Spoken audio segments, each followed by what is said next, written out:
Bienvenidos nuevamente a una charla en Fundación Liberar.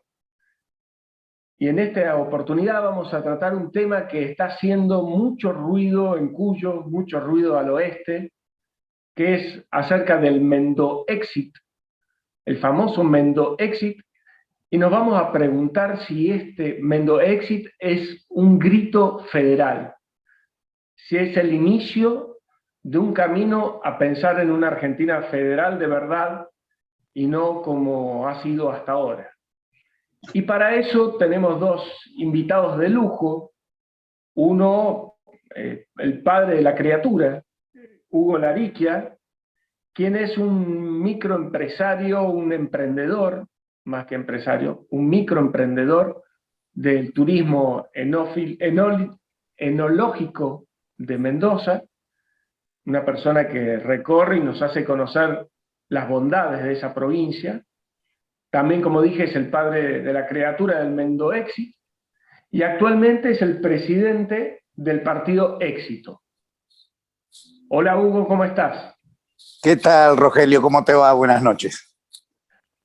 Y también vamos a contar con un abonado de la casa, con Prudencio Bustos Argañarás, una persona fantástica, es muy conocida, historiador, médico, ha sido político, ha sido senador provincial, y ahora está por tener su 20º hijo literario, va a tener su libro número 20 en breve, así que también veremos si lo podemos presentar por este medio, quizás. ¿Cómo estás, Prudencio? Muy bien, Rogelio, ¿cómo están ustedes? Hugo, un gusto tener contigo esta charla. Gracias. Un gusto el mío. ¿Sabe? Con Prudencio nos conocemos hace 30 años, cuando yo era un borreguito de 20 años y andaba chivateando por ahí también defendiendo las ideas de la libertad, y bueno, encontrarme con él en esto para mí es un honor que nunca me lo hubiera imaginado. Con lo cual has dejado claro que yo soy más viejo que vos. Bueno, pero eso se nota, así que no hay problema. Bueno, vamos a empezar por el principio, Hugo. Contanos, ¿cómo arrancó este tema del Mendoexit? Mira, arrancó allá por el 2015-2016, un grupo de amigos conocidos que un buen día, en alguna sobremesa de algún asado, fuimos nosotros la generación, somos cincuentones, aquella generación que creíamos haber recuperado la democracia y que creímos que con la democracia íbamos a tener un país mejor, y que veíamos con mucha preocupación a nuestros hijos, 20añeros, googleando trabajos en otros países, becas, tratando de hacer cualquier ciudadanía y tratando de huir. De una manera muy triste, porque bueno, yo también de joven me fui, anduve aventurando por el mundo, pero no me fui por desesperanza, no me fui porque creía que este país no tenía nada para darnos. Y eso es lo que piensan hoy muchos jóvenes. Y empezamos a preguntarnos qué pasó, en qué momento hicimos las cosas tan mal como generación para que nuestros hijos se tengan que ir.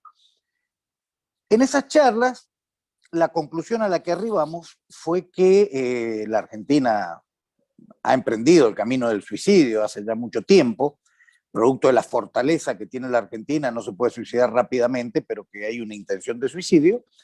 Y llegamos a la conclusión de que Mendoza no era corresponsable, que había diferencias entre Mendoza y la Argentina, diferencias socioculturales por sobre todo. Mendoza es una sociedad en que el empleo público no es la salida ni obligada ni deseada por nadie. Ningún papá de Mendoza, de cualquier clase social, se siente feliz si su hijo accedió a una planta permanente. Todos los papás queremos que nuestros hijos se realicen en la vocación que ellos tengan y que triunfen. Por el tipo de cultivo, hablábamos recién de la vitivinicultura, Mendoza se plagó de inmigrantes que hacían vino. Es un cultivo muy intensivo y con inclemencias climáticas que hacen que a lo mejor en media hora pierdas de todo el trabajo de un año. Estos viejos, al vivir en esa situación, eran ahorrativos naturalmente, no eran despilfarradores, porque sabían que en cualquier momento perdían todo y tenían que aguantar un año más. Eso quedó en el inconsciente colectivo de Mendoza. El mendocino es ahorrativo, es cuidadoso con los gastos. no tenemos nada que ver con lo que vemos, con la locura que vemos a nivel nacional. Se mantienen ciertas costumbres de pueblo con una convivencia política mejor o más, con mucha más tolerancia que en otras partes. Esto es una larga historia de Mendoza, desde que los presos de la Revolución Libertadora estaban en una escuela, ¿no?, que habían habilitado como prisión temporaria, y se quejaban que la comida que le daban era la ranchada de los soldados. Entonces el que estaba a cargo de esa prisión mandó llamar a un mozo de un bar y les daban de comer a la carta a los presos, y después jugaban al truco, presos con presidiarios. O don Carlos Aguinaga, famoso dirigente del Partido Demócrata, defendiendo y presentando habeas corpus cuando la dictadura militar había detenido a Ángel Bustelo, que era presidente del Partido Comunista, porque eran amigos. El gobernador Bordón, en su momento peronista, desayunaba todos los sábados de la mañana con el intendente Fayad, que era radical, y se juntaban a desayunar, y eso ha sido normal en Mendoza. Entonces veíamos que no teníamos nada que ver con esto de que un presidente no le quiere entregar el bastón al otro y la locura, y utilizamos la expresión Mendodexit porque en ese momento nació el Brexit, estaba el Brexit en boga, un poco como un llamado de atención, un poco con irresponsabilidad en ese momento quizá, un poco con humor, y comenzamos a elaborar algunos proyectos para presentarle a los políticos, para recuperar para Mendoza las formas de autogobierno que la Constitución nos otorga y que habían sido o tomadas por el Poder Central, o delegadas de hecho, o delegadas vía leyes, y avanzó, como sabemos, todo el centralismo mucho más que lo que la Constitución y el espíritu de nuestros constituyentes le otorgaron al Poder Central. Después de mucho tiempo de bregar y presentar proyectos y recibir palmaditas y aplausos y ver que no se hacía nada, un buen día la situación y nuestra angustia por nuestros hijos continuaba, y decidimos dedicarnos a la política. Gente que normalmente o habrían militado muy de jovencito, como es mi caso, o nunca habían militado en política, nunca habían participado, armamos un grupo para armar un partido político, volviendo a aquella tradición argentina que se empezó a perder en el año 94 con la reforma de la Constitución, de los partidos provinciales. Hasta esa época había partidos provinciales que rendían cuentas en su provincia, entonces eran partidos con opción de poder en muchas provincias. Ustedes, los más viejos, lo recordarán, y quienes no lo pueden estudiar. A partir de la reforma del 94, cuando empieza la elección directa del presidente y el presidente se elige en el conurbano, fueron desapareciendo los partidos provinciales, fueron dejando de tener influencia. Quisimos armar algo parecido. Iniciamos una aventura de entrar en un terreno que no conocíamos en detalle, que es el terreno de la política, donde jugamos de visitante, y nos ha ido muy bien. Hasta hoy nos va muy bien. Nos vamos a presentar en las elecciones del 2021 con una propuesta mendocina para mendocinos, sin jefes en Buenos Aires. Creemos que cuando un político se integra a una fuerza nacional, termina necesariamente tomado por ese vórtice magnético que es provincia de Buenos Aires y Capital Federal. Entonces ahí vemos a nuestros políticos peronistas rindiéndole pleitesía al gobierno que ataca a Mendoza brutalmente. Nunca había sucedido tanto. Siempre Mendoza fue perjudicada, nunca tanto como ahora. El kirchnerismo defiende al gobierno que ataca a Mendoza en lugar de defender a los mendocinos. Vemos al PRO preocupado por si Macri o Larreta o las halcones La Paloma, y el radicalismo pendiente de que si Lustó lo disfrazamos un poquito de algo republicano y nos olvidamos que fue el creador de la 125 con Cristina Kirchner. Todo mirando hacia Buenos Aires. Entonces decidimos hacer algo estrictamente mendocino que llega hasta los Altos Limpios, el río Desaguadero y el río Salado, que son los límites de la provincia, y de ahí para adentro trabajar y meternos en política con todo lo que eso implica y la responsabilidad que lo haces a los 52 años, sabiendo que las reglas de juego no son las que nos gustan. No nos gustan las listas sábanas, no nos gusta la división de distritos que hay en Mendoza, no nos gustan un montón de prácticas y de leyes que tienen que ver con la política, pero la otra opción es quedarse mandando memes por WhatsApp, a callar la conciencia, creer que yo hice algo porque mandé el último meme que me hicieron por WhatsApp a un grupo para que se indignen todos.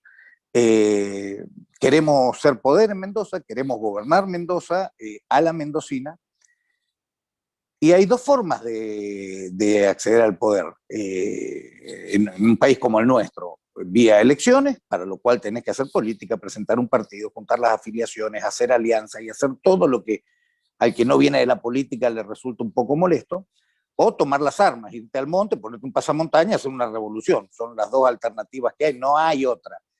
Nadie llega al gobierno por Facebook o por WhatsApp. La política se hace de otra manera.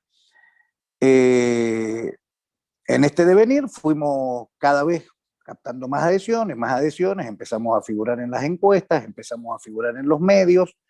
Hoy es el tema de la campaña electoral de Mendoza, la relación nación-provincia. No hay político en Mendoza al que no le pongan un micrófono y que se exprese sobre el Mendoexit, que quiero aclarar de entrada, no es un movimiento independentista, es un movimiento autonomista. Estamos en un país tan delirante que tiene que surgir un partido político que se base en que se cumpla la Constitución. O sea, es absurdo y casi ridículo, pero lo que nosotros queremos es que todas aquellas potestades que las provincias no delegaron en la nación en 1853 y en las sucesivas reformas, sean ejercidas por Mendoza. Creemos, hoy lo hablaba por teléfono con Prudencio, que el centralismo llega hasta donde lo dejas llegar y que la responsabilidad de haber destrozado un sistema federal pensado por nuestros constituyentes como un sistema federal es de los provincianos. No podemos echarle la culpa simplemente a los porteños malos que nos jodieron, porque muchas provincias han hecho leyes de adhesión o leyes en las cuales delegaban potestades que les eran propias a la nación, muchas veces por plata, otras veces por intereses políticos. Entonces, creemos que el federalismo se puede defender muy bien desde las legislaturas provinciales, arrebatándole a la nación todo aquello que no le corresponde. Y después, bueno, seguramente durante la ronda de preguntas vamos a ir definiendo detalles, pero la realidad es hoy que cuando ni en 1853, ni en la reforma del 57, ni en la del 94, ni en ningún momento nuestra Constitución habla de espacio aéreo, por ejemplo, entonces eso naturalmente es una potestad provincial, no hay ninguna posibilidad. Hoy Mendoza no puede poner una línea aérea entre Mendoza y San Rafael sin permiso de la Nación, de la ANAC, por un código aeronáutico que en algún momento se les ocurrió decir el cielo es federal. Hoy Mendoza no tiene registro del automotor, estamos adheridos a los registros nacionales del automotor, en donde todos sabemos que es una estafa de primos de políticos que se llenan los bolsillos a costa del pobre tipo que con su sacrificio logró cambiar el auto. Registro Nacional de Armas, ley de tránsito nacional. Mendoza adhirió a la ley de tránsito nacional, ley de tránsito que mi hija acaba de sacar ayer su carnet de conducir, el primero, y tuvo que estudiar puentes levadizos y señales de playa en Mendoza, donde es un desierto, y la ley de tránsito no dice nada, por ejemplo, de uso de cadenas para nieve, y sería totalmente razonable que Mendoza tenga su ley de tránsito. Ahora, es más fácil que se junte la legislatura y diga adherimos que se pongan a estudiar y hacer una ley seria. Y esto ha ido pasando en todo. Llegamos a la indignidad, apenas comenzada la pandemia, que el secretario de Deportes de Mendoza, sería un subsecretario, es casi un rango ministerial, de acuerdo a la Constitución nuestra, elaboró un protocolo para salidas recreativas, que no significaba otra cosa que permiso para dar la vuelta a la manzana con el perro. A ver si entendemos, ¿no? Y ese protocolo lo estaban esperando que se lo aprueben en Buenos Aires, desde el comité, el ministerio que correspondía, cuando ninguna provincia, nunca jamás, y mucho menos Mendoza, cedió la potestad de la salud o la salubridad pública al gobierno nacional. Después estos tipos de avances los vimos ahora esta semana con el tema de educación en la ciudad de Buenos Aires, y no vemos políticos que estén dispuestos a plantarse, a pegar 4 gritos y a defenderlo con la vehemencia que significa un ataque. Cuando digo ataque, no lo digo de una manera metafórica. Mendoza está bajo ataque. A Mendoza le compró 50 respiradores, se los intervinieron antes de que lleguen a Mendoza y se los sacaron, la pandemia. Tenemos una obra, famoso dique Portezuelo del Viento, que son $1.000 millones que la nación le debe a Mendoza por un juicio que Mendoza inició, cuando a todas las provincias vecinas le dieron promoción industrial menos a Mendoza. Eso nos causó un gran perjuicio. En el año 99, un gobernador peronista, Arturo Lafalla, le hizo un juicio a un gobierno peronista y logramos que nos tengan que pagar esos 1.000 millones. Luego de eso, Cobos con Kirchner hizo un acuerdo por el cual esos 1.000 millones se iban a transformar en un dique y apenas asumido Alberto Fernández nos dijeron el dique no se hace. Entonces, cuando una sociedad está bajo ataque, requiere que se una. Y nosotros hemos intentado armar un movimiento político que trascienda las ideologías, que no sea, que no queremos tener nunca más razón, queremos tener el poder. Estoy cansado de tener razón y ver cómo otros malandras firman decretos. Esa es la situación hoy. Estamos presentándonos en las elecciones del 2021 con todas las listas y con muy buenas perspectivas. No sé si te toca a vos, Rogelio, que ahí te veo que te activaste el sonido. Bueno, muy bien, muy buen relato y explicación. Estamos hablando de que parece que Argentina no es federal desde ahora, pero Prudencio, quizás puedes decirnos que Argentina no es federal desde que no es federal, desde siempre, ¿no? Sí, Argentina, yo creo que es federal la mayor parte del pensamiento de los argentinos. Lo que pasa es que la presencia fortísima del centralismo en una ciudad, que es la que concentra el poder económico y el poder político, ha hecho que hacer que el federalismo, el sistema federal sea una realidad, se ha hecho muy difícil. Y hemos tenido diría que casi un siglo de guerras civiles, precisamente para tratar de que el federalismo sea real. Lo logramos con Buenos Aires afuera en 1853, pero lamentablemente Urquiza le regaló una batalla a Mitre, que se apropió del gobierno, se lo llevó a Buenos Aires, y el federalismo quedó en la letra de la Constitución. Pero volviendo al tema que nos ocupa en este momento, yo me enteré del Mendoexit, conocí esta palabra, a partir de unas declaraciones que hizo el ex gobernador de Mendoza, Alfredo Cornejo, creo que fue en junio del año pasado, con motivo justamente de lo que contaba recién Hugo, de la negativa del gobierno nacional al emprendimiento del portezuelo del viento, y dijo que no me gusta separarnos de la nación, pero nos están obligando a Mendoza a autoafirmarnos en nuestros propios valores e identidades, y estaba en alguna medida diciendo, o hacen las cosas como se deben hacer, o Mendoza va a empezar a plantearse separarse. Y después de eso apareció la palabra Mendoexit, y me di con la agradabilísima sospecha que quien estaba detrás, perdón, no sospecha, sino sorpresa, que quien estaba detrás de esta idea y de este proyecto era nada menos que Hugo Lariche, a quien yo conocía, como él ha dicho, de hace muchos años, de acá en Córdoba, cuando él estaba aquí estudiando y militábamos ambos en la UCD.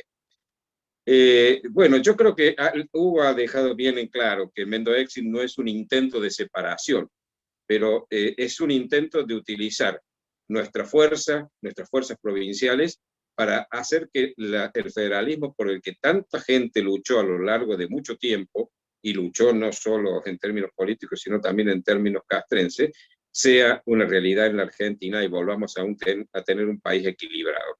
Y esto va a surgir no de aquellas provincias que se han rendido y hoy están viviendo de la caridad, entre comillas, de la nación, que se apropia de sus propios recursos, las empobrece y luego les da como un regalo gracioso, una dádiva que se llama coparticipación federal, con lo cual hacen que incluso en muchas de esas provincias algunos señores feudales se apropien de esos recursos y utilicen el Estado para dar de comer a la gente que cada vez se empobrece más. Esto ya lo conocemos todos porque lo vivimos. Si no lo vivimos en nuestra propia provincia, lo vemos muy cerca. Entonces empezamos a tomar contacto a través de Rogelio también, a través de Gustavo Gaviglio, y con Hugo empezamos a conversar sobre esto, y el tema Mendoexit empezó a cobrar importancia. Simultáneamente, un periodista que aquí de Córdoba, un periodista de Cadena 3, que se llama Adrián Simeoni, sacó una nota que se llamaba Centralia. Centralia es un nombre que él inventó para hablar de la región del centro de la República, es decir, una franja territorial que va desde la cordillera de los Andes hasta el río Uruguay y que abarca las provincias de Mendoza, Córdoba, Santa Fe y Entre Ríos. Bueno, tuvimos muchos contactos con Simeoni y yo publiqué hace un tiempo, hace algunos meses, en La Voz del Interior un trabajo, un artículo que se llamaba El hartazgo de Centralia, donde hablaba justamente cómo estas provincias, estas 4 provincias, que son las que fundamentalmente contribuyen al crecimiento económico de la nación, están siendo las más perjudicadas con este planteo y esta realidad centralista que estamos padeciendo.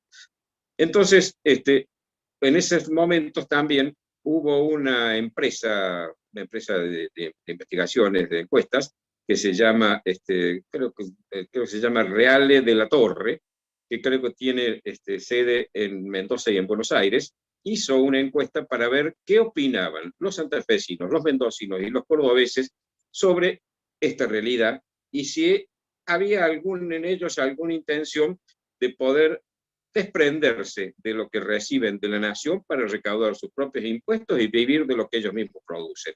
Y la sorpresa fue que en las 3 provincias, en Santa Fe, en Mendoza y en Córdoba, los porcentajes de gente que se mostró de acuerdo eran realmente notables, superaban en todos los casos el 40%.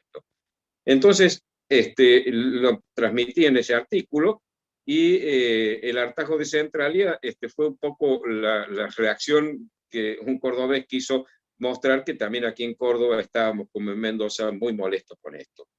Ahora bien, yo creo que la propuesta de Mendoza tenemos que tomarlo como la punta de lanza de algo que tendría que tener una extensión territorial más importante. Esas 4 provincias que, como Adrián Simone les ha denominado, conforman lo que él llama Centralia, son 4 provincias que, sumando sus esfuerzos, pueden presionar enormemente a la nación para que el federalismo se restituya. Si a eso le agregamos, por ejemplo, San Luis, es decir, hacemos 5 provincias, yo creo que con eso ya podríamos llegar a tener una fuerza enorme. ¿Por qué? Porque la participación que tenemos en la economía argentina es muy importante. Yo creo que si ustedes ponen a ver el Producto Bruto Interno de la Argentina, que está en este momento en el orden de los 9.400.000 millones de pesos, en el Producto Bruto Geográfico, estas provincias, Córdoba, Mendoza, Santa Fe, Entre Ríos y San Luis, conforman el 14%, 1.436.000 millones de pesos. Es decir, mucho más de lo que aportan la provincia de Buenos Aires y la capital federal, es decir, la ciudad de Buenos Aires sumados, mucho más, porque esos dos distritos, la provincia de Buenos Aires participa con un 6,8% y la ciudad de Buenos Aires con un 4,3%. Y estas 4 provincias, estas 5 provincias, perdón, un 14%.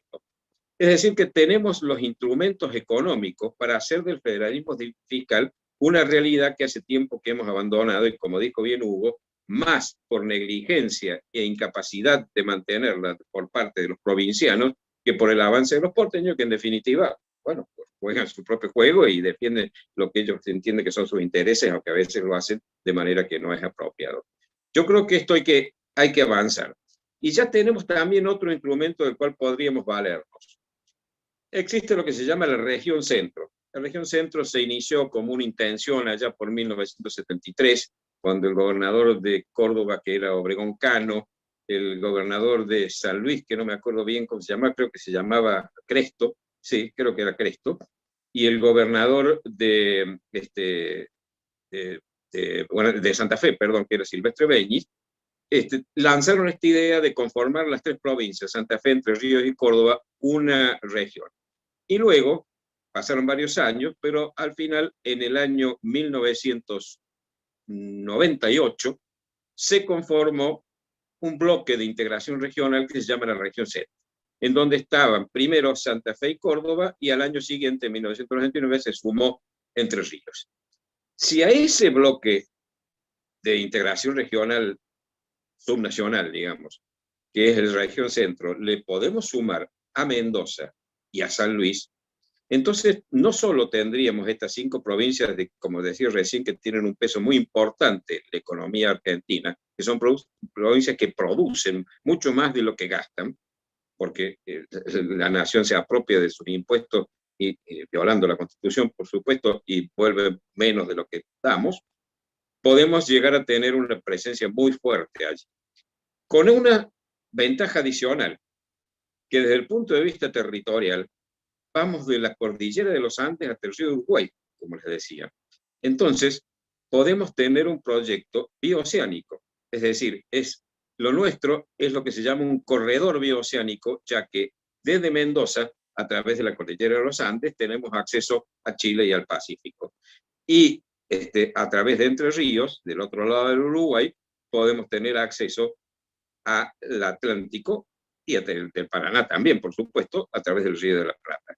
De manera de que podríamos tener realmente una región, una subregión en la Argentina que tenga una presencia importantísima y podamos ser la punta de lanza que en Mendoza ahora ha creado, mucho más fuerte para poder llevar con impulso este proyecto. Creo que llegamos a la conclusión, pregunto a los dos, de que billetera mata galán. O sea, mientras nos manejen el dinero, como lo están manejando, centralizándolo y tomando impuestos que son provinciales y que se los han acaparado, es muy difícil dar vuelta, ¿no? Sí, pero.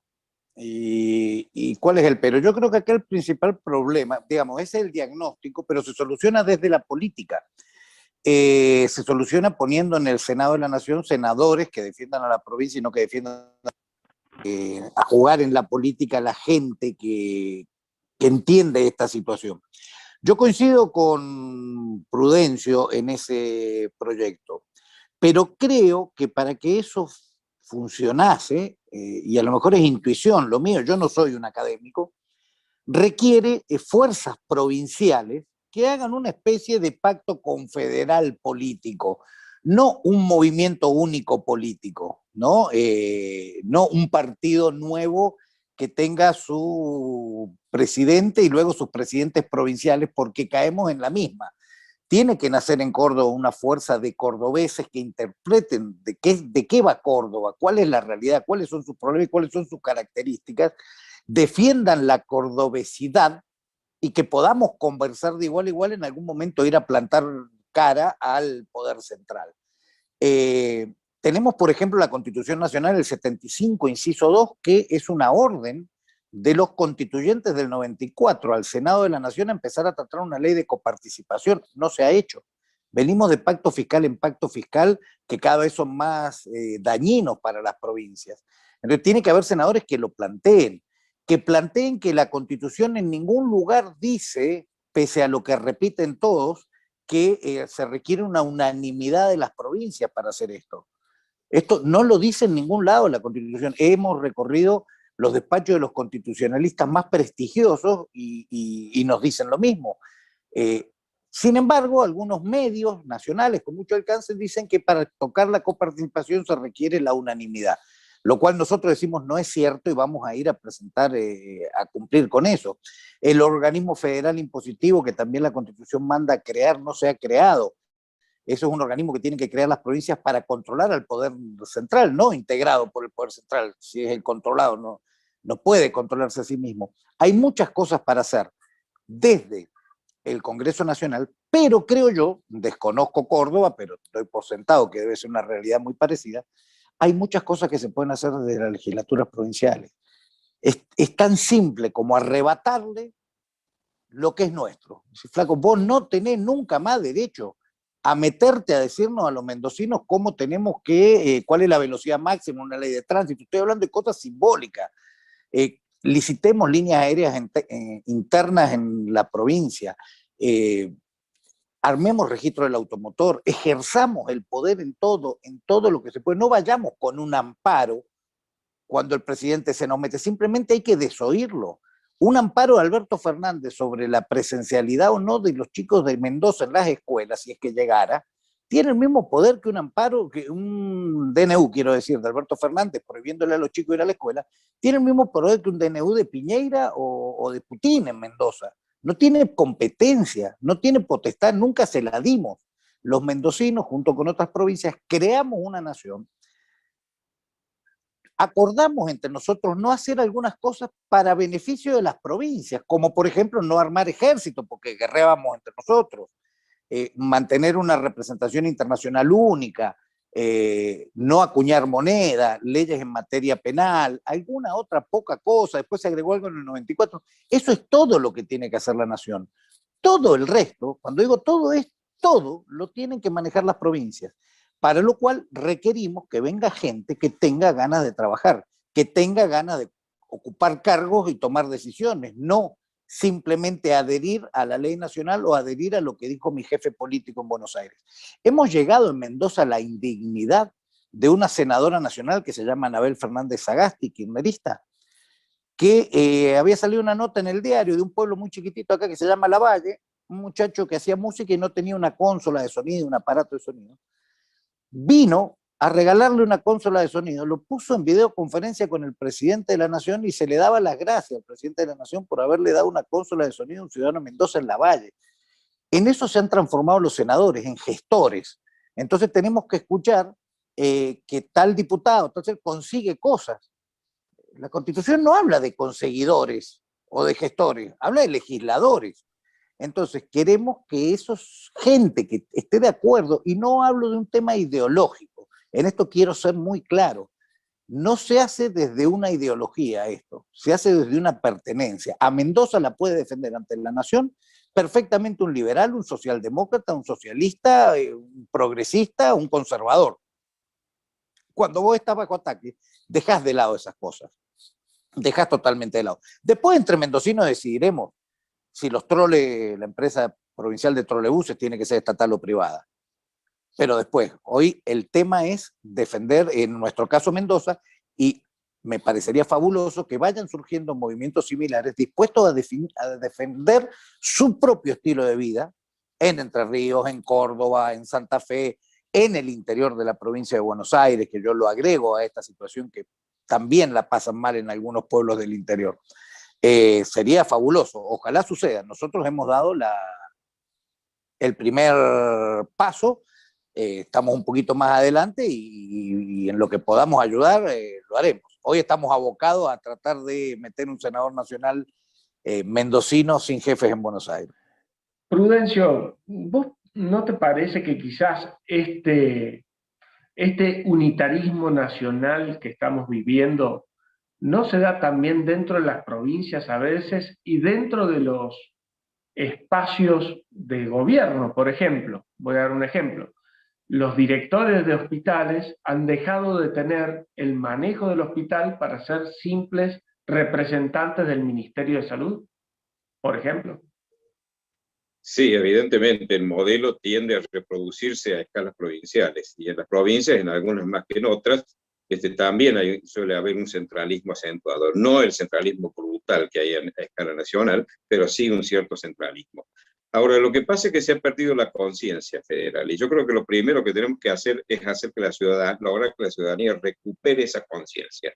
Que los que vivimos fuera de la ciudad de Buenos Aires, que es la que se beneficia con el centralismo, sepamos que el sistema que nuestros antepasados en 1853 nos dejaron, después de mucha guerra y mucha sangre derramada, es un sistema que nos da todos los instrumentos, como decía Hugo, para que salgamos adelante y revirtamos esta situación de centralismo. Yo, Hugo lo decía recién y me parece que es bueno reiterarlo y que se nos meta bien en la cabeza. Las provincias creamos a la nación. La nación no preexiste a las provincias. Las provincias nos organizamos en 1853, después, como digo, de muchas guerras civiles y de desencuentros, y logramos todas, menos Buenos Aires, que no quiso participar y después nos declaró la guerra. Hicimos una constitución federal, donde cada provincia conservaba su propia soberanía y sus propios derechos soberanos. Y ese artículo que hoy es el 121 y que en el 1853 es el 101, que dice que las provincias conservan todo el poder no delegado por esta constitución en el gobierno federal. Es decir, que las provincias, cuando le cedieron parte de su soberanía a la nación para que pudiera funcionar como tal, reservaron todo aquello que no le cedían expresamente en la constitución. Y vos dijiste, creo, Rogelio, que estamos hablando sobre todo de temas económicos. ¿Por qué? porque el federalismo es fundamentalmente una cuestión económica. Es decir, esa concepción de que las partes son más importantes que el todo porque conforman el todo, y que lo que hace bien al todo no puede no hacer bien a las partes porque de lo contrario no es bueno.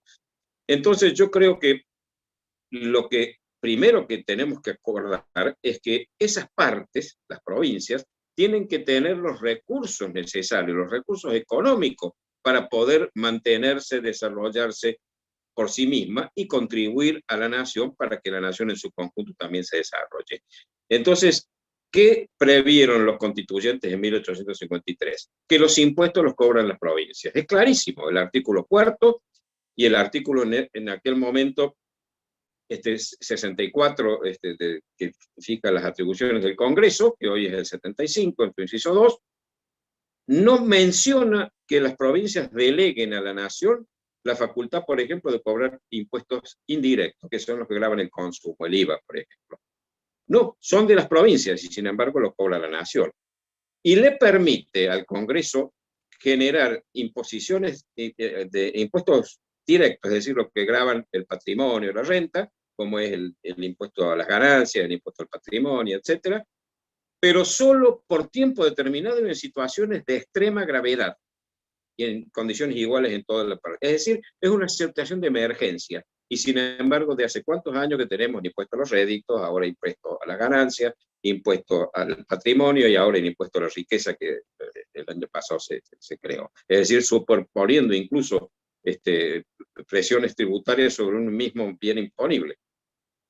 Todo eso que lamentablemente la Constitución del 94, en lugar de ponerle más firmeza para que la nación que había avanzado contra lo que la Constitución decía, lo que hizo fue darle facultades concurrentes a la nación para imponer impuestos indirectos. Una barbaridad. Y eso lo hicieron nuestros constituyentes. Los constituyentes de aquel momento eran mi partido, la UCD, votaron a favor de que la nación tuviera facultades concurrentes con un derecho que estaba exclusivamente en manos de las provincias según la Constitución de 1853. Cuando cobremos conciencia de ello, cuando cobremos conciencia de que de nosotros depende, y no de la gracia del gobierno nacional, nuestro bienestar, cuando dejemos de comportarnos como súbditos de un monarca que esperamos de él la prosperidad y el bienestar, y sepamos que somos nosotros los propios árbitros de nuestro propio bienestar, con nuestro esfuerzo, y que tenemos los instrumentos en la Constitución para hacerlo, entonces sí vamos a reaccionar y vamos a poder decir, señores, esto así no funciona y no es como lo hemos previsto. De manera que yo creo que tenemos que crear esa conciencia. Y esa conciencia, como decía Hugo, debe trascender a los partidos políticos y a las ideologías. La única condición es creer en el sistema democrático y republicano, ser honrado y no corrupto, y creer también en la libertad y en los derechos de las personas y en los derechos de las provincias. Cuando nos hayamos puesto de acuerdo personas de distintas fuentes políticas y partidos de la necesidad de fortalecer a nuestras propias provincias, entonces sí, podremos hacer un bloque en donde más allá de qué partido pertenece cada legislador, sepa que su papel es defender los intereses de la provincia en el Senado de la Nación o en la Cámara de Diputados. Y poder reunir varias provincias, como decía yo al comienzo, que tiren del mismo carro y juntas logremos que el federalismo vuelva a ser una realidad en nuestro país. Este es el primer paso. Yo creo que este paso es importantísimo.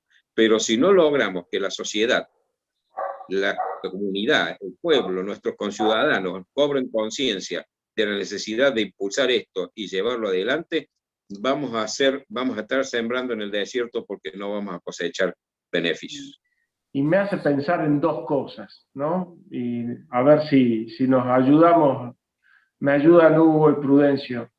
Una, acerca de que ¿será posible recuperar las soberanías de las provincias si hemos perdido nuestras soberanías individuales como personas? ¿Las hemos perdido ante los gobiernos que nos dicen qué hacer, qué no hacer, cómo trabajar, en dónde trabajar, cómo van a ser nuestros contratos, cómo va a ser nuestra vida en general?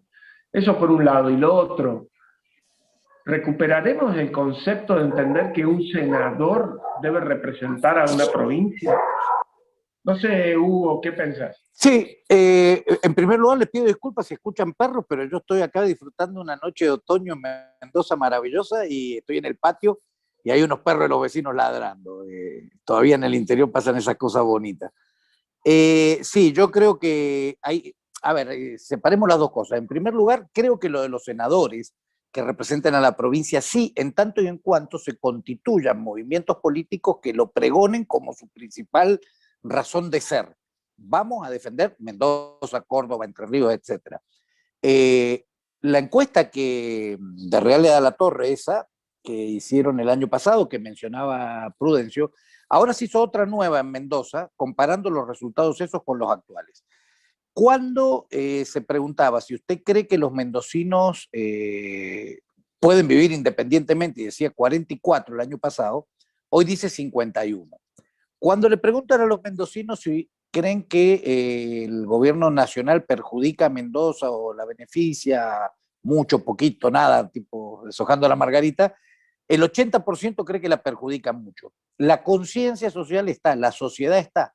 Lo que pasa es que hay un divorcio entre la clase dirigente y el pueblo. Ese divorcio se da en que están pendientes de la estupidez de si Máximo Kirchner le gana a los intendentes o no y con eso qué logro, de si, como decía antes, Lustó o Macri. En el mismo momento lo hemos comprobado en carne propia, que nosotros bajamos a hablar de problemas de Mendoza, que son los problemas que tiene el señor que sale a trabajar todos los días. Sí se puede. Estoy convencidísimo que sí se puede volver a esa figura de senador, representante de Mendoza, quizás la figura más honorable, más aún que el gobernador. Creo que se puede. Sobre el tema del avance de los gobiernos sobre las libertades individuales, me parece que es un segundo paso. Yo creo que el federalismo, vos fijate un detalle, no hay país federal en el mundo que haya devenido en dictadura. Se logra un equilibrio en un sistema federal en donde no puede surgir un autócrata, no puede nacer directamente el líder providencial que lo investimos de todo el poder en un sistema realmente federal, porque son los estados provinciales que fíjate que en los sistemas unitarios no se les llama estados, son regiones, son provincias. Nosotros tenemos el concepto de estado provincial. Los estados provinciales son los que le tienen que poner el límite al loco que le tocó ser presidente y quiere ser un tiranuelo. Yo creo que la defensa del federalismo está muy cerca de la defensa de las libertades individuales desde ese sentido. Coincido totalmente con Prudencio con el tema de todo lo que él expuso sobre el tema impuestos y que sin recursos es biribir y te terminan diciendo, por ejemplo, que hay federalismo porque te trasladan la capital y te va el gabinete en avión a una ciudad un día al año. El verdadero federalismo está en el gasto. Alberdi lo decía, que el control cercano del gasto permite la eficiencia. Insisto en lo mismo, esto puede funcionar, yo estoy convencidísimo de esto, Mendoza lo va a demostrar en estas elecciones con una irrupción. Nosotros llevamos menos de un año trabajando, menos de un año, hemos hecho mucho ruido, hemos cambiado la agenda política de Mendoza, hoy de lo que se habla es de esto, pero no puede ser esto el inicio de otras, supongamos que a nosotros nos va de maravillas, nos va muy bien, etcétera, no puede ser el inicio de otro proyecto de partido nacional. Hemos visto qué pasó con Prudencio, recién contaba la historia de los constituyentes de la UCD, me lo acuerdo perfectamente. De joven tuve mucha ilusión, como liberal que soy yo, no el Mendoexi, yo soy liberal, en eso y terminó siendo otro partido centralista más. Pese a que se decía liberal, el federalismo era una pavada, hasta para adentro. Entonces, no tenemos que pensar en un movimiento de carácter nacional, sino en muchos movimientos provinciales que después nos podamos sentar, si surgió un Cordobexit, un Santa Fexit, que hay movimientos incipientes, a conversar desde una base de respeto, desde una base de igualdad, no desde elijamos presidente a Prudencio, porque Prudencio es el presidente de ese bloque y naturalmente termina degenerándose. No sé si me explico, achiquemos el poder del político solamente al nivel de la sociedad que lo puede controlar. Y también coincido que para adentro En todos lados pasa lo mismo. Nosotros nos quejamos que pagamos los subsidios de los trenes con los que van del conurbano a Buenos Aires a trabajar, y en Mendoza le hacemos pagar el metro tranvía a gente que vivía a 300 kilómetros de la ciudad y no lo va a tomar nunca. El federalismo también tiene que ir hacia adentro y también tiene que ir con dos cosas: la toma de decisión local y los recursos para ejecutarlo. Si no, tenés un esclavo del otro lado. Esto me hace pensar que no en vano la fundación se llama Liberar, y que tanto vos, Rogelio, como Hugo y como yo somos liberales. Obviamente que sería una torpeza pensar que el federalismo es un pensamiento exclusivo del liberalismo, pero evidentemente liberalismo y federalismo van de la mano, porque tienen en común que privilegian la parte con respecto al todo. Yo suelo decir que en el liberalismo los ciudadanos son al Estado lo que en el federalismo las provincias son a la nación. Es decir, cuando nosotros creemos en que las partes que conforman un todo, cada una de ellas tiene soberanía sobre sí mismo, como pensamos los liberales, lo trasladamos al plano geopolítico y decimos que las provincias tienen su propia soberanía, parte de la cual delegan a la nación, que la crearon para eso, conservando toda aquella que no han delegado. Yo creo que esto vale incluso no solo por lo económico, que fue el tema que yo puse el énfasis en la intervención anterior, sino también, como han dicho ustedes, en lo político. Porque evidentemente en lo político esto se manifiesta a través de la posibilidad de tomar tus propias decisiones, tanto el individuo con respecto al Estado como la provincia con respecto a la nación. Si las partes no pueden tomar decisiones por sí mismas, entonces quiere decir que hemos creado una especie de Frankenstein, un monstruo que va a decidir por nosotros. Y si además ese centralismo está geográficamente concentrado en un punto del mapa, que es el 0,0007% de la superficie del país, entonces la concentración ya es brutal.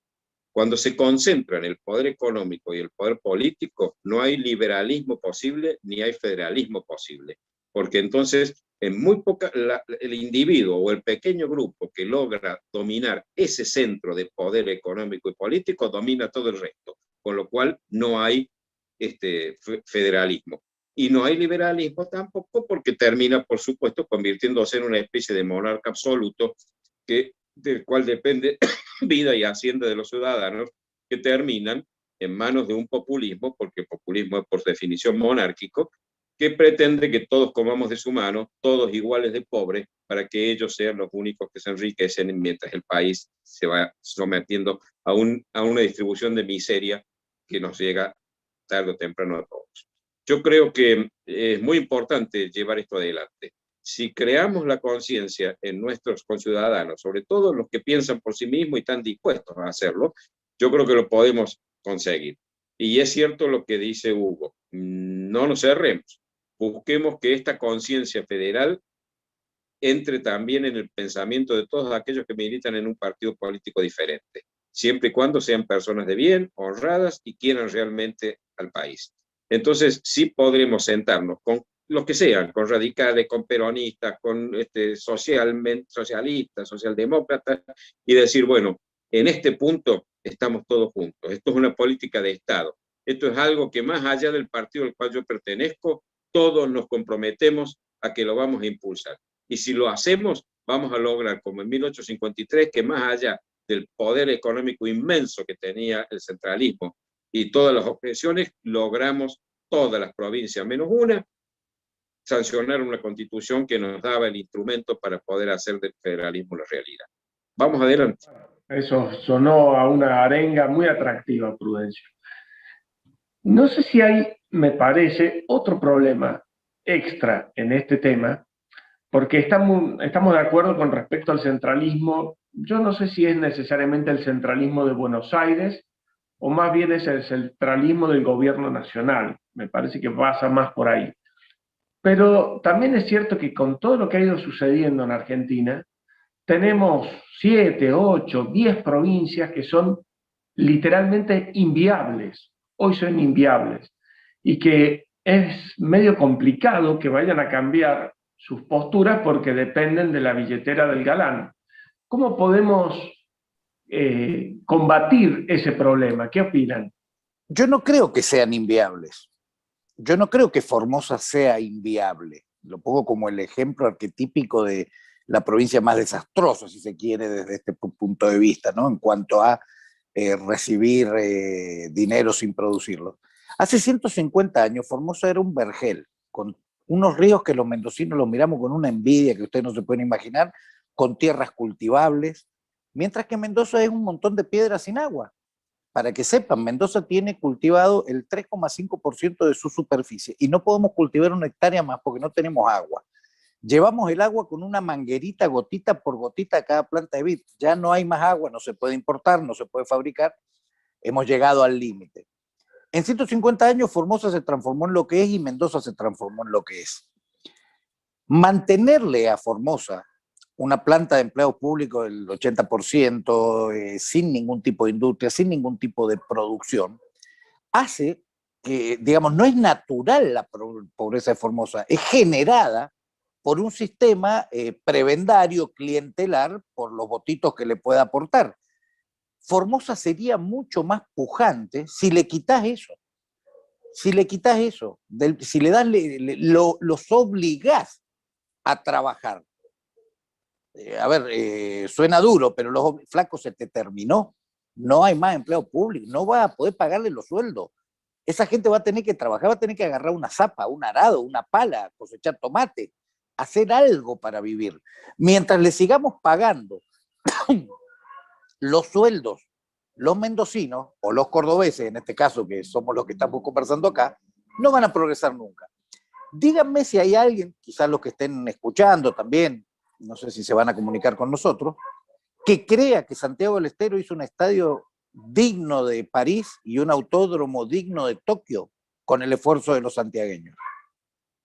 Eso se hizo con el esfuerzo de los que trabajamos, de los que nos levantamos a la mañana y en el caso de Mendoza llevamos el agüita con una manguerita y controlamos que esté todo bien y podamos las vides y los cordobeses otras cosas y la industria automotriz.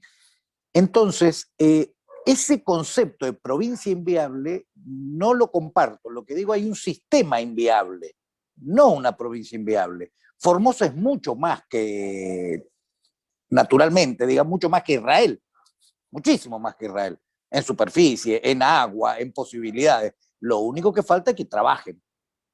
Y la forma de trabajar muchas veces está dada por la necesidad. O sea, no conozco a nadie que salga a trabajar si no tiene necesidad. Creo que pasa por ahí la cosa, ¿no? A ajustar sus gastos, a regular lo que puedan hacer.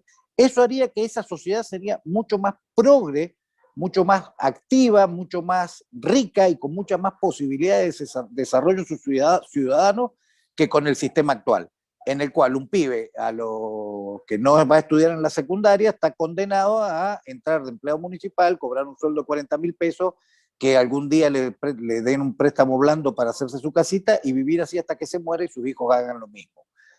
Eso es inviable, no tener que trabajar a la mañana y soñar con triunfar. Es absolutamente cierto lo que ha dicho Hugo, y además entiendo que eso lo podemos lograr ajustando precisamente, cerrando la canilla que le permite a esos señores feudales valerse de lo que recibe de la nación, que ha producido en las provincias que realmente producen, y obligarlos a tener que producir ellos por sí mismos. ¿Cómo se logra eso? Pues revirtiendo el sistema impositivo, volviendo a la Constitución de 1853, cuando cada provincia tiene que proveerse a sí mismo de recursos, es decir, cobrar sus propios impuestos, necesita producción, porque ¿a quién le va a cobrar si nadie produce? Es decir, que eso solo ya, aún al señor feudal, lo obliga a tener que poner a su provincia a producir, porque de lo contrario no va a tener recursos para seguir comprando votos y repartiendo preventas. Entonces, yo creo que fundamentalmente el núcleo, el punto de partida, el arma más poderosa que tenemos que recuperar es el federalismo fiscal. Tenemos que ir a un sistema como el de la Constitución de 1853. Las provincias recaudan impuestos, la nación no recauda impuestos. Y las provincias, en todo caso, coparticipan una parte de lo que recauda la nación para aquellas cosas que la nación tiene que hacer y no para lo que está haciendo y no debe. Y además puede también una parte destinarse a las provincias pobres para que puedan salir de su pobreza. Pero ojo, monitoreando permanentemente que esos recursos que se les otorga a esas provincias se usan para generar desarrollo y no para seguir pagando el aparato clientelar del mandón de turno y enriqueciendo los bolsillos de él y sus amigos. Si logramos eso, las provincias solas van a volver a lo que alguna vez fueron. Van a volver a producir por sí mismas, van a generar incluso su autoestima y van a cobrar conciencia a sus habitantes de que de su esfuerzo depende su bienestar y su progreso. Y cuando eso ocurra, se acabó el centralismo, porque entonces ninguna provincia que se ha demostrado a sí misma que es capaz de generar sus propios recursos trabajando, va a querer volver a depender de la dádiva de otras y cada día sumirse en la miseria y ser víctimas y súbditos, verdaderos vasallos de señores feudales.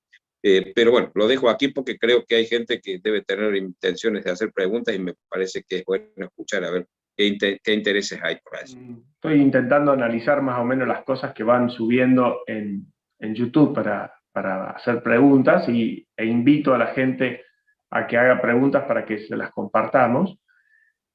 Cuando hablo de provincia inviable no hablo desde lo geográfico, hablo desde un hecho político actual y pensando en que cuando uno quiere hacer modificaciones, esas provincias son votos en el Congreso, que es difícil convencerlas porque les gusta vivir de arriba.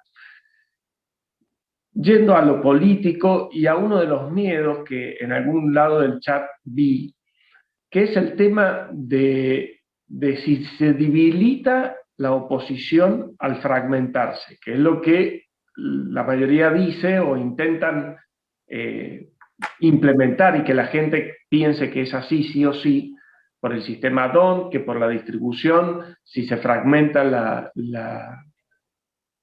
oposición, pierde fuerza. ¿Eso es cierto? ¿Hasta qué punto es cierto? ¿Tenemos que seguir siempre en la trampa de cuál de los dos es peor? Es un error absoluto en el cual muchos políticos tradicionales intentan culpar a la gente de generarle culpa para que no voten realmente lo que quieren. Cada vez que he tenido esta discusión con alguien mano a mano y he tenido tiempo y hemos estado en un café o en una sobremesa, esto se soluciona entendiendo cómo funciona el sistema DON actual vigente, y haciendo simulaciones. Y en absoluto le otorga a un legislador más al kirchnerismo una opción seria. Estas elecciones son legislativas, no estamos eligiendo gobernador, no hay ganador y perdedor como en una elección ejecutiva en donde uno gana y va a firmar decretos 4 años, que la realidad es distinta. Nosotros en Mendoza, Mendoza elige por cada elección 5 legisladores nacionales, tiene 10, cada vez que hay elecciones envía 5 legisladores. Si nosotros no existiéramos como opción, la alternativa serían 3 y 2, como ha sido algunas veces. 3 legisladores hoy de Juntos por el Cambio, 2 del kirchnerismo. Existiendo nosotros y haciendo todo tipo de simulaciones van a ser 3, 1 y 1. 3 de Juntos por el Cambio, 1 del Mendoexi con el Partido Demócrata que hemos hecho la alianza y el otro del kirchnerismo. O sea, ya le estamos arrebatando un diputado. Y si seguimos creciendo en las encuestas a la velocidad que venimos, y depende bien ahora, bueno, si la fecha de la elección la fijan finalmente en octubre, le podemos llegar a arrebatar un senador. El triunfo de Juntos por el Cambio, esto hablo como tengo un pasado analista político yo en radio, es indiscutido en Mendoza, no hay ninguna posibilidad de que el kirchnerismo gane las elecciones. Podemos dejarlos terceros y arrebatarle un senador. Y en la composición de las legislaturas provinciales pasa exactamente lo mismo. Desconozco cómo es el sistema de Córdoba. Mendoza hay 4 distritos en donde se eligen diputados y senadores, y en las simulaciones es mucho más beneficioso esto. En primer lugar. En segundo lugar, hago un llamado al coraje, a la valentía, a dar la pelea. Yo tengo 52 años, yo no quiero nunca más tener que votar al menos malo. Reconozco la diferencia que hay entre Juntos por el Cambio y el kirchnerismo. Juntos por el Cambio es una alianza de partidos democráticos con lo que no coincido en muchas de las cosas que se hacen, pero les reconozco que son gente republicana del sistema con la que simplemente Macri para mí fue un mal presidente y nada más. El kirchnerismo es una prototiranía, no están al mismo nivel. Los que dicen que son lo mismo con distintos modales, es mentira eso, no son lo mismo. Y la alternativa es ganarle las elecciones. O sea, no seamos tan cobardes de creer que acá hay solamente dos opciones. No seamos tan mala gente de que cuando nace un niño le digamos tenés que ser de River o de Boca, porque son los dos equipos grandes de Buenos Aires. Expliquémosle que existen equipos en el interior y que puede ser de lo que él quiera.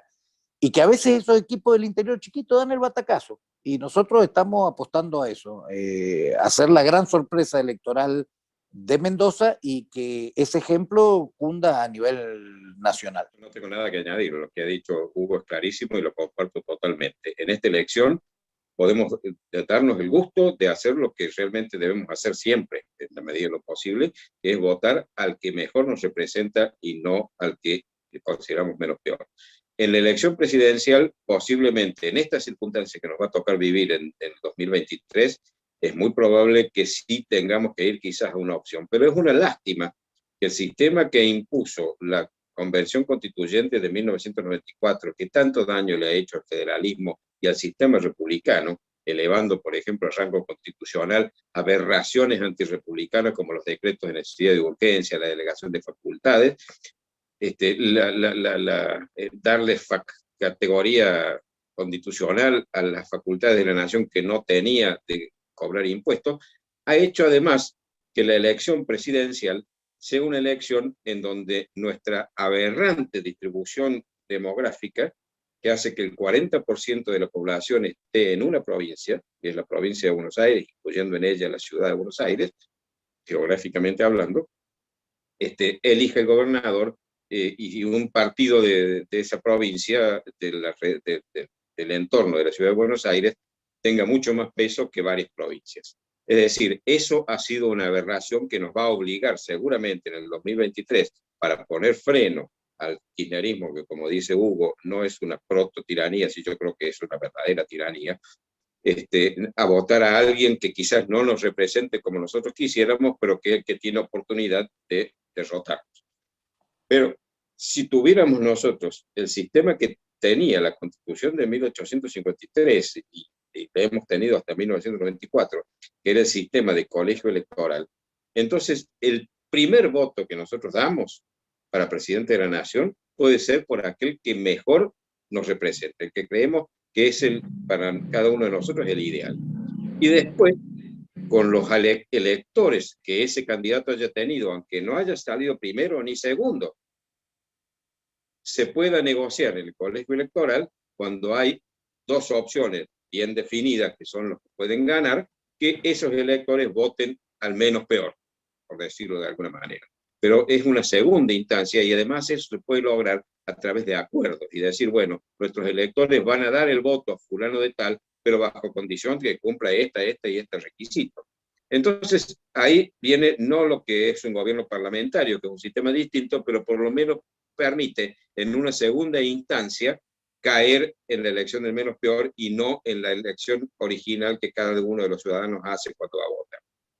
Bueno, a mí me toca hacer preguntas del malo, por más que por ahí tenga yo también las respuestas. En una película vi una vuelta que decían: puedo soportar la derrota, pero no puedo soportar el no dar la batalla. Y creo que eso sintetiza las ganas de no bajar los brazos. Hugo, te voy a combinar las preguntas de Ale Bear y de Gustavo Gaviglio, porque más o menos pueden salir en una. Habla Ale acerca de cómo se puede hacer efectivo el Mendoexit, que creo que ya está siendo efectivo, si puede ser con una consulta popular. Y Gustavo pregunta acerca si es un movimiento preideológico, digamos, si puede ser que existan dentro del Mendoexit gente con distintos posicionamientos ideológicos. La primera pregunta me parece que a lo mejor entró tarde, porque eso tiene que ver con el Mendoexit como idea de independizar la provincia de Mendoza de la Argentina, que fue algo que irresponsablemente tiraron al medio de la discusión políticos tradicionales que vieron esas encuestas en donde todo el mundo estaba con el tema, entonces dijeron, Mendoex, independicemos no, podemos ir con lo nuestro, otro impresentable, inefable, el legislador nacional de Mendoza, presentó un proyecto para hacer un plebiscito. La idea del Mendoex no es abandonar la Argentina, es recomponer la relación en cualquier contrato. Cuando durante 150 años una parte cumple y la otra no cumple, esa parte se enoja y dice, flaco, va a tener que cumplir. Lo que queremos hacer es hacerle cumplir a la nación argentina la parte que tiene que cumplir. No, no es nuestra intención independizarnos. No es preideológico, le contesto a Gustavo, con quien tengo un gran afecto, es postideológico. Preideológico implicaría de que quienes integramos el Mendoexit no adherimos a ninguna ideología o no las conocemos. Es todo lo contrario. En general es gente con mucho conocimiento, con mucha cultura, con mucha academia encima, que hemos decidido no de poner nuestras ideas, pero sino dejarlas a un costado, porque hay un problema superior. Mendoza, insisto en lo que decía antes, está bajo ataque. Para quienes hayan leído El Eternauta, supongamos que en este momento empieza a caer nieve fosforescente y viene una invasión extraterrestre, naturalmente, cada uno de nosotros se juntaría, como en una película de apocalipsis zombies, con los que tiene alrededor para defenderse. En tiempos pasados esto ya no existe actualmente de esa manera, pero digamos en la Edad Media, cuando había una invasión de un pueblo extranjero a la ciudad amurallada, defendían todos, porque está bajo ataque. No se ponían a discutir, vos defendés porque sos socialista, vos sos monárquico, vos republicano. Mendoza en este momento merece ser y necesita ser defendida. Entonces yo no voy a entrar en una discusión ideológica que creo tener con qué y creo tener mis convicciones, sino que suspendo mis ideas en función de un problema mayor. Cuando digo Mendoza está bajo ataque, está bajo ataque. De cada 4 pesos que pagamos los mendocinos en impuestos, volviendo a lo que decía Prudencio, vuelve 1 por coparticipación. Nos roban todos los meses. Esto es como trabajar y que alguien te saque el abanelco, y cobre él y te dé un puchito para que puedas seguir sobreviviendo y produciendo, casi esclavitud. Entonces, no es un movimiento preideológico, sino posideológico. Gente con ideología muy clara, gente a la que respeto mucho, que piensa como yo, que piensa distinto, han suspendido esa batalla cultural que sobre todo hoy se da de manera ridícula a veces en redes sociales, en donde estamos en una fundación liberal y somos todos liberales, en donde cualquiera se cree con el derecho a pasarte el liberalómetro a ver si aprobás o no aprobás, en discusiones en las cuales los liberales siempre terminamos convencidos que teníamos razón. Y como dije antes, yo no quiero tener razón, quiero firmar decretos, quiero sacar al kirchnerismo del poder, quiero que en Mendoza no tengan la menor representación que puedan, y después entre la gente republicana, porque hay un concepto del liberalismo que lo puso de moda con la definición Javier Milei, que me parece sano, que es el respeto irrestricto por la decisión de vida de los demás. La decisión de vida de los demás también puede incluir adscribir a ideas que no son las tuyas.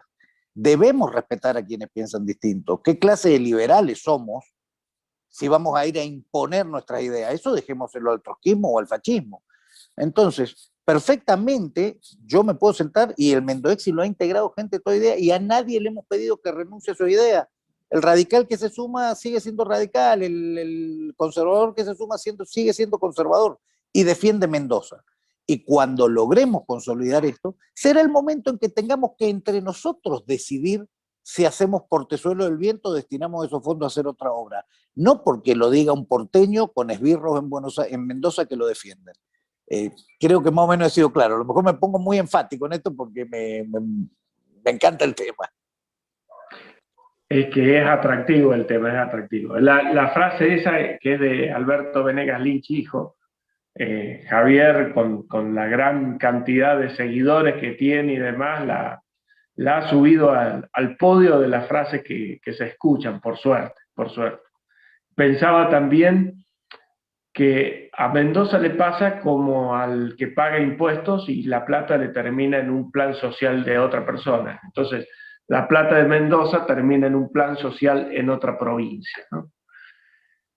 Prudencio, acá pregunta Agustín, ¿cuáles serían las funciones que deberían brindar las provincias y cuál es la nación? Más o menos limitar cuál es cuál.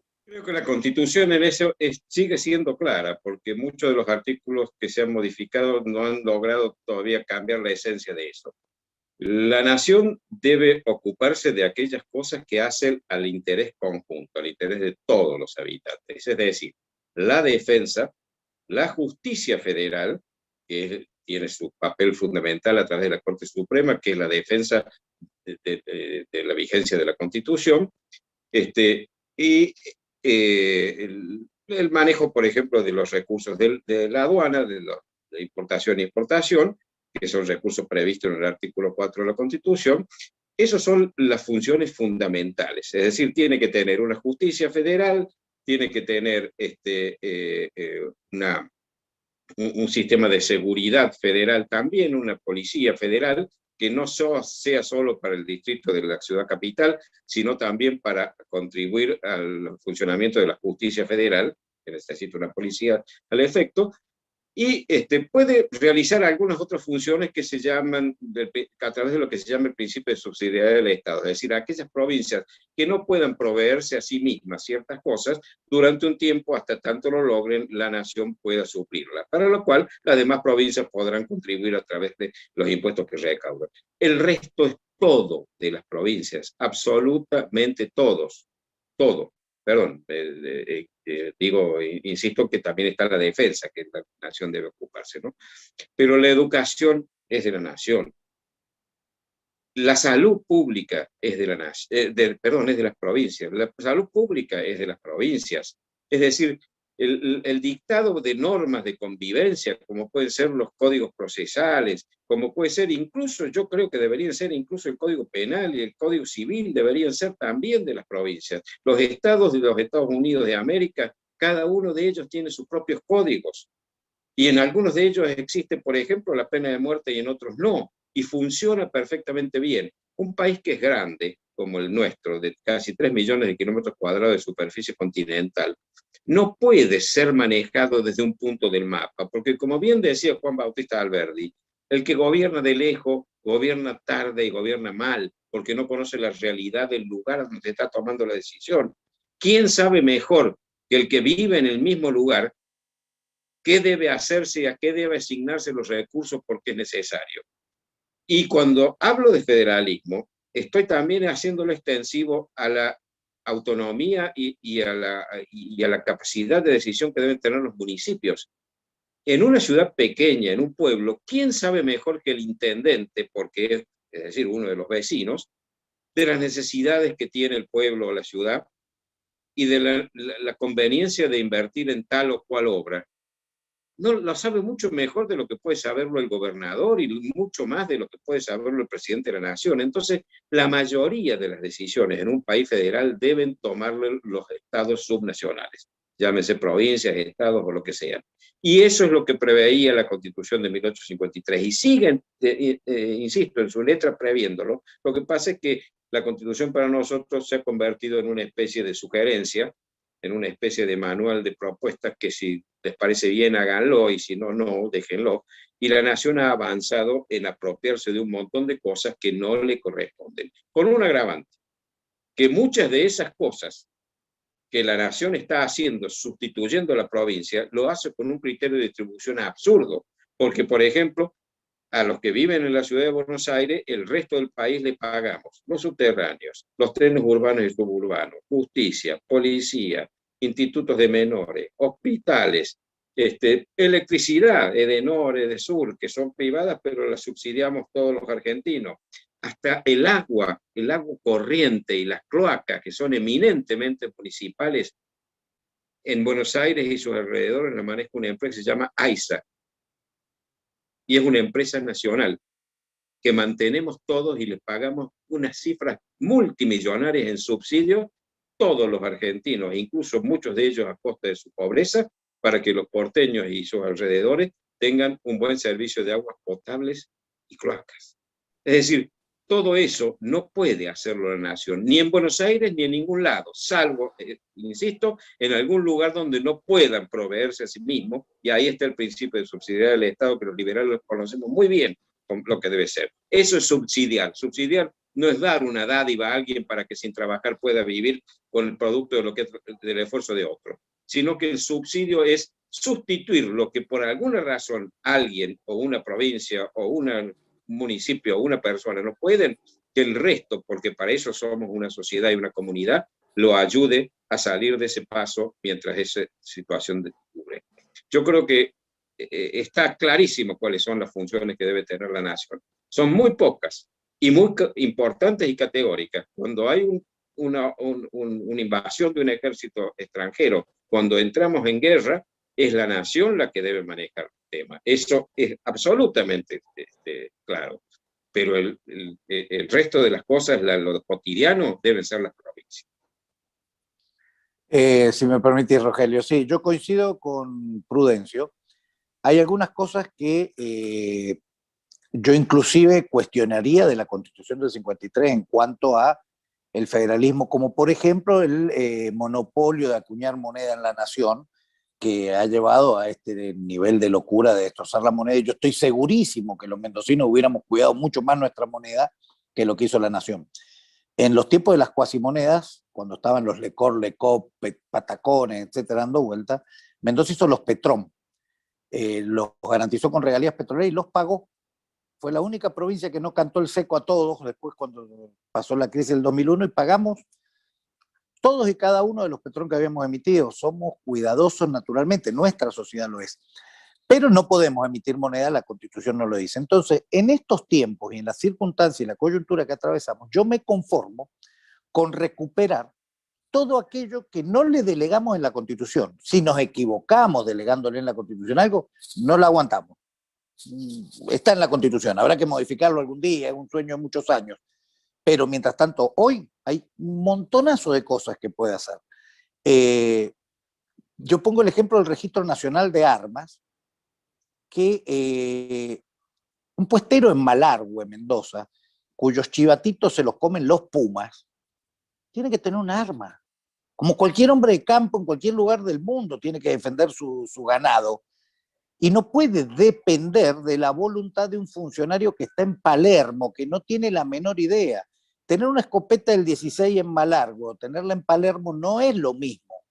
Tener un revólver 38 en Malargüe no es lo mismo que tenerlo en Valvanera. Entonces, todas esas tomas de decisiones de hasta dónde, qué vamos a permitir y qué no tienen que ser locales. Te cuento una anécdota que a Prudencio le va a encantar. Un día me tomé un vuelo desde Los Ángeles a Florida. Vuelo de muchas horas, son 6 o 7 horas volando, qué sé yo, era de noche, y en un momento pasa la azafata y le pido un whisky. Digo, pensando yo, digo, me tomo un whiskycito, duermo 2 o 3 horas, llego, andaba trabajando. Y me dice, no, dice, me va a tener que esperar 15 minutos. ¿Por qué? Porque estamos sobre el espacio aéreo de Utah, y en Utah no está permitido vender alcohol. Utah es un estado mormón, como se lo conocen, donde el alcohol está prohibido, una tontera, pero es su derecho. El concepto de federalismo de la azafata, de la aerolínea, era que mientras estuvieran pasando por ahí no se puede vender alcohol porque Utah no lo permite. Ese concepto, ese símbolo de federalismo, es lo que yo soñaría para la Argentina. Qué interesante porque, claro, en Estados Unidos para arriba y para abajo es propiedad incluso del privado. O sea, si yo encuentro petróleo abajo de mi casa es mío. O sea, volvemos al tema de que hay como un paralelismo, ¿cierto?, entre los derechos individuales y los derechos federales de las provincias. Prudencio, pregunta... Sí, querría antes aclarar, es cierto, el artículo 105 de la Constitución de 1853 establecía que las provincias renuncian a acuñar moneda y establecer bancos con facultad de emitir billetes, sin autorización del Congreso Federal. Es decir, si el Congreso, que ellas mismas integran, lo autoriza, una provincia puede hacerlo. De todas maneras, eso no se ha aplicado en algún momento. Muchas provincias han emitido billetes con respaldo del Estado provincial, y se dejó de hacer cuando se dictó la ley de moneda en el año 1883 durante la presidencia del general Roca. Yo en eso tengo quizás alguna disidencia con lo que ha dicho Hugo, porque me parece que es conveniente que un país tenga una sola moneda. Casi todos los países del mundo tienen una moneda única para todo el país. No creo que sea conveniente que haya muchas monedas en un país y que cada provincia haga la suya. Es una opinión diferente, pero es una de las pocas cosas que las provincias han renunciado a hacer.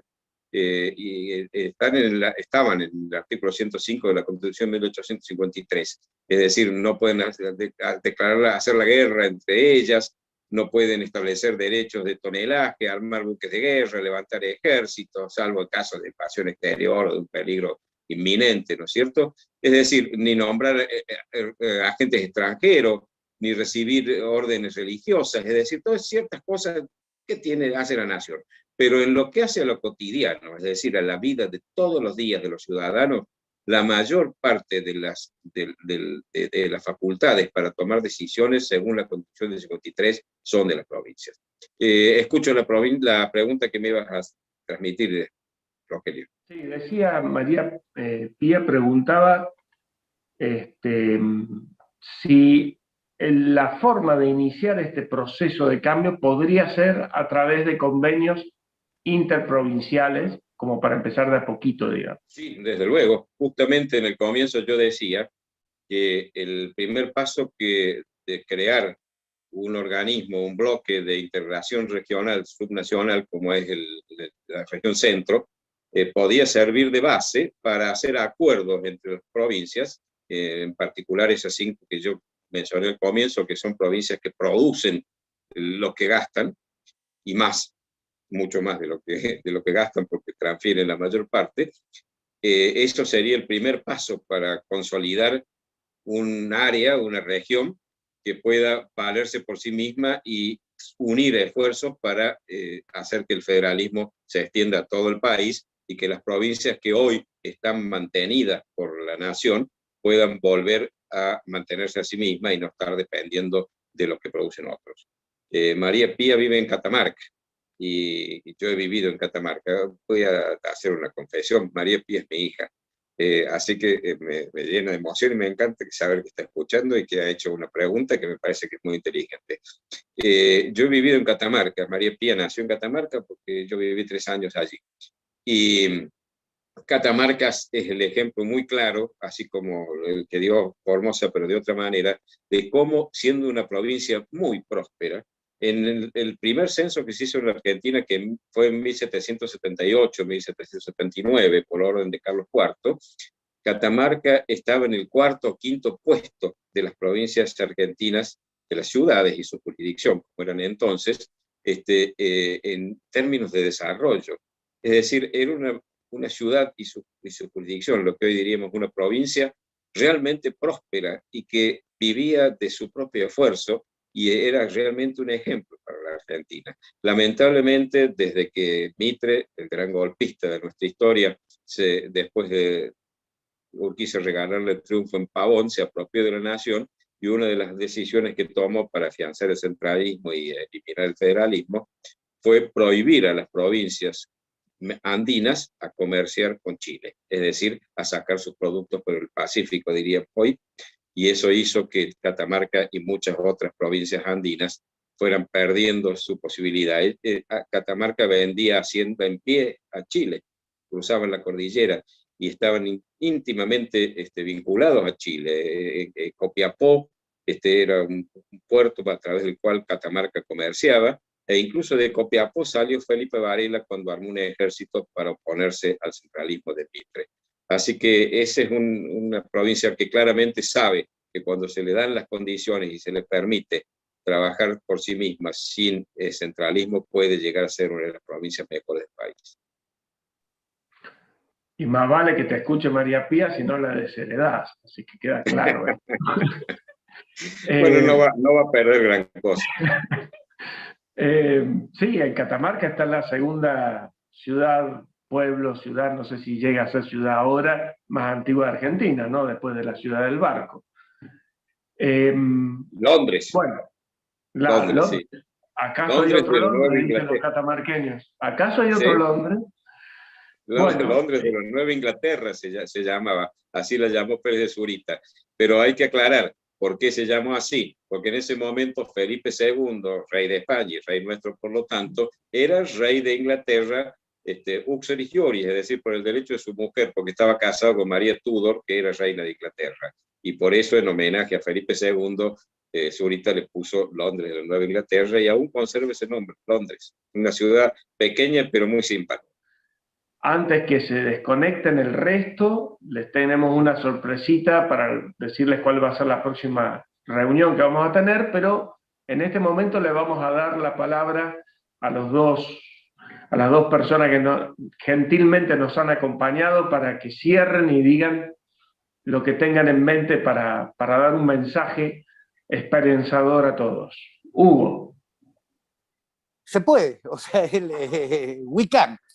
Esto no es tan complejo. Hay tanto desazón sobre la política tradicional que recuperar los valores de cada lugar, enarbolar el orgullo. Los que se sienten orgullosos son generalmente quienes producen, ¿no? El orgullo mendocino existe. Sabemos lo que pueden los mendocinos. Hay que hablarle a la gente, olvidarse de la rosca política, de esa cosa de la batalla cultural, esa cosa de creer que solamente mandando videos por WhatsApp y en Twitter y en Facebook podemos lograr algo, o tocando la cacerola una vez cada 3 meses cuando hay una convocatoria. Hay que meterse, hay que embarrarse, o en el caso mío, y que es de muchos, si me toca, lamentablemente, tener que ir a visitar a mis hijos cruzando un océano, no quiero sentir la culpa de que mientras nos estaban robando todo, yo estaba tonteando con memes. Hay que juntarse. Hoy las comunicaciones, las redes sociales sirven para que se junte la gente que piensa lo mismo y plantear algo distinto. Y vuelvo al principio, sobre todo porque estoy en un ámbito liberal en el que me siento parte. No se hace desde el liberalismo. No se hace desde el liberalismo. Aprendamos de los que nos ganan. No seamos tan soberbios. El liberalismo termina siendo un corset parecido al de la izquierda, en el cual ellos se quedan convencidos que tienen razón y sacan 2% de los votos. La diferencia es que la izquierda de vez en cuando tiene el coraje de agarrar las armas y hacer una revolución en algún lado. Nosotros ni siquiera hacemos eso. Entonces, está muy bien instruirnos, está muy bien tener nuestras ideas claras, está muy bien defender la libertad en todas sus formas, pero defender la libertad desde el llano es una cosa, defenderla desde una banca o de un ministerio es mucho más lindo. Para eso necesitamos juntarnos con gente de bien que piensa distinto. Entendamos eso, ese es el principio del liberalismo. Respetemos a los que no piensan como nosotros, pero son buena gente y nos pueden ayudar a lograr este federalismo soñado, que sería la génesis de una nueva Argentina. Si a nosotros nos llega a ir bien, creo que nos va a ir bien y en menos tiempo del que aparenta. Surge algo en Córdoba, surge algo en Santa Fe, tenemos conversaciones de igual a igual, sin ninguno intentar imponer nada al otro, sin construir un partido que termine teniendo un jefe que va a residir en Buenos Aires y nos va a obligar a votar contra los intereses de nuestras provincias. Si no damos ese paso de tentación y nos quedamos cada uno en nuestras provincias con un acuerdo amistoso confederal, político entre grupos, yo creo que se puede dar vuelta a la historia. Realmente creo que se puede. Prudencio. Creo que sí, ese es el mensaje que debemos dejar. Esto es una tarea para valientes y para gente que se respeta a sí misma. Porque para respetar a los demás, como bien decía Hugo, los liberales tributamos respeto a todos los pensamientos más allá de su contenido, pero para lograr eso, para respetar a los demás, primero tenemos que respetarnos a nosotros mismos. Y si nos respetamos a nosotros mismos, tenemos que asumirnos como ciudadanos y no como súbditos o vasallos de alguien que nos regala el bienestar. Si somos capaces de eso, de recuperar la conciencia de que de nosotros depende y tenemos la fortaleza y el coraje para hacerlo realidad, entonces vamos adelante, cada uno desde su puesto. No hace falta que todos militen en política, hace falta que todos ocupemos dentro de nuestro espacio un lugar de creación de conciencia de los demás y de trabajar de alguna manera para que lo que hoy es un sueño, mañana pueda ser una realidad. Nuestros hijos, nuestros nietos se lo merecen. Y como dice Hugo, no sea que el día que nos toque irnos de este mundo, nos vamos con la conciencia cargada por no haber sido capaces de dejarle a nuestros hijos, a nuestros nietos, un país mejor del que recibimos. Bueno, sí, definitivamente el deber cívico no se acaba en poner un papelito en una urna cada tiempo. Sí, también depende de que participemos y estemos comprometidos. Y la sorpresa es que estén atentos a nuestras redes, porque el miércoles que viene, miércoles 28 a las 20 horas, vamos a tener una charla que va a ser Volver a Crecer. Lo vamos a tener de invitado al doctor Domingo Cavallo. Así que va a estar muy interesante. Siempre a Cavallo se le pregunta para atrás y la idea es preguntarle para adelante. Agradezco nuevamente a los dos invitados, a toda la gente que ha tenido la paciencia de las dificultades técnicas que tuvimos al principio, y los invitamos a seguirnos y a seguir adelante con estas iniciativas que estamos llevando. Muchas gracias y hasta el miércoles que viene.